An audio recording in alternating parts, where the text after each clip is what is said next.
नमस्कार, मैं आंखों देखी न्यूज़ से मुकेश गुप्ता। News 24x7। ये छठ पर्व के ऊपर मैं आपसे, मेरे साथ वर्मा जी हैं, मौजूद हैं। मैं इनसे कुछ पूछना चाहूँगा। ये छठ पर्व जो है वो किस लिए मनाया जाता है, क्यों मनाया जाता है? अभी हमारे यहाँ पे हजारों लोग यहाँ पे छठ पर्व मनाते हैं। तो वर्मा जी नमस्कार। नमस्कार। मैं जानना चाहूँगा आपसे कि ये छठ पर्व क्यों मनाया जाता है और कब से मनाया जाता है? जी, सबसे पहले तो छठ 2023 जो कि आज खत्म हुआ है, उसकी शुभकामनाएं सब लोगों को। आपने पूछा कि छठ क्यों मनाया जाता है, कैसे मनाया जाता है। इसके दो पक्ष है। एक ऐतिहासिक पक्ष है, उसमें ऐसा है कहा जाता है कि कुंती सूर्यपुत्र कर्ण थे, तो उनकी आराधना की थी, तो उनको कर्ण पैदा हुए थे। उसी समय से छठ पर्व का हुआ। हो सकता है उस समय नाम कुछ दूसरा रहा हो, कालांतर में आके ये छठ हुआ। और भी कई कहानियां हैं। अब छठ पर्व में ऐसा है, एक ये ऐसा पर्व है जिसमें कि आप खुद पूजा, इष्ट देव का पूजा करते हैं, सूर्य भगवान का। और ये पहला पर्व है जो डूबते हुए सूरज का की पूजा होती है और उगते हुए की भी होती है। खैर, इसकी भी अगर एनालिसिस करूंगा तो लंबा हो जाएगा। मतलब एकमात्र पर्व है जो डूबते सूरज का पूजा होता है। तीसरा ये है कि ये पूजा आपको खुद आत्मा को परमात्मा से मिलाने की जरूरत है।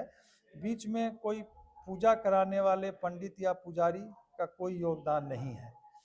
कहते हैं कि आत्मा को परमात्मा से मिलाना है तो बीच में महात्मा होना चाहिए। जी बिना महात्मा के आत्मा परमात्मा से नहीं मिल सकती। जी तो यहाँ महात्मा का रोल डायरेक्ट सूर्य जो है वो निभाते हैं। और इतने कम संसाधन में ये छठ किया जाता है, जिसमें प्रसाद का भी लिमिटेशन है कि आप कोई करोड़ों रुपए खर्च करके और ऐसा भयंकर कोई फॉरेन से या कहीं से मिठाई विठाई नहीं चढ़ा सकते। इसमें वही चीज़ चढ़ाया जाता है जो ताज़ा ताज़ा उस समय उस क्षेत्र में, पहले बिहार में होता था, बिहार में जो उपज होता है, जैसे हल्दी है, गन्ना है, ओल है।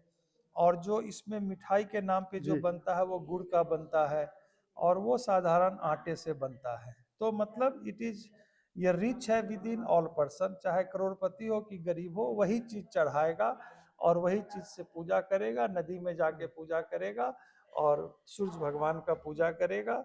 सूर्य देवता जो कहलाते पहले हैं। पहले हम ये देखते थे, ये प्रथा खाली बिहार में वगैरह में ज्यादा होती थी, होती हाँ थी। हाँ। अब तो पूरे ऑल ओवर इंडिया में इसको पूरे बड़ी भारी तरीके से मनाया जाता है। मनाया जाता है। तो इसका क्या इसका कारण ये है कि देखिए, सारे भगवान तो एक हैं, लेकिन इसकी महत्ता जबरदस्त है। इवन बहुत सारे हमारे ननिहाल में मुस्लिम परिवार भी हैं जो छठ मनाते हैं। जैसे संतान की प्राप्ति, संतान हो, संतान बिगड़ गया हो, या कुछ ऐसे भी आप में अगर आपके ऊपर विपत्ति आ गया है, तो आप अगर मानेंगे दिल से कि ऐसा होगा तो मैं छठ में शरीक होंगे या क्या होंगे। कई एक तरह से लोग छठ में शरीक होते हैं। It's a social festival also, एक सामाजिक पर्व है। छठ के दिन कोई ऐसा नहीं, समाज के पूरे लोग मिलके ही उसको साफ सुथरा करके और पूजा करते हैं। तो इसकी महत्ता बहुत है। तो धीरे धीरे लोगों को पता चला, लोग अपना हर एक जी, के जीवन में कुछ समस्याएं हैं, मानते गए होता गया, मानते गए होता गया। तो क्या इनको सभी धर्म के लोग मना सकते हैं या कुछ विशेष धर्म के? देखिए, ऐसे तो सभी धर्म के लोग मना सकते हैं। सनातन धर्म की ओर से कोई बंदिश नहीं है। अगर उनकी इच्छा हो तो वो मना सकते हैं। इस बार तो योगी जी ने हमारे हाँ सभी जगह हाँ पूरे हाँ इंतजाम हाँ किए हुए हाँ हैं। हाँ, जबरदस्त किए तो हुए। इसके बारे में आप क्या कहना चाहेंगे? हाँ, वैसे तो मैं बिहार का हूँ, लेकिन शूट भी नोएडा में हो रहा है। बहुत बेहतरीन इंतजाम, बहुत बेहतरीन इंतजाम उन्होंने किया है। और काफ़ी सॉफ्ट कॉर्नर है, तो इस बार छठ का हर्षोल्लास जबरदस्त सा हो रहा है। तो देखिए, हमने जानने की कोशिश करी कि छठ पर्व किस तरीके से मनाया जाता है और क्यों मनाया जाता है। तो हमारे साथ वर्मा जी मौजूद हैं, इन्होंने बताया कि छठ पर्व इस तरह से मनाया जाता है और इसलिए मनाया जाता है। तो मैं तो यही कहूँगा कि आने वाले टाइम में इसका और महत्व बढ़े, ताकि हमारे सभी लोग इसको धूमधाम से मनाएं। नमस्कार। नमस्कार।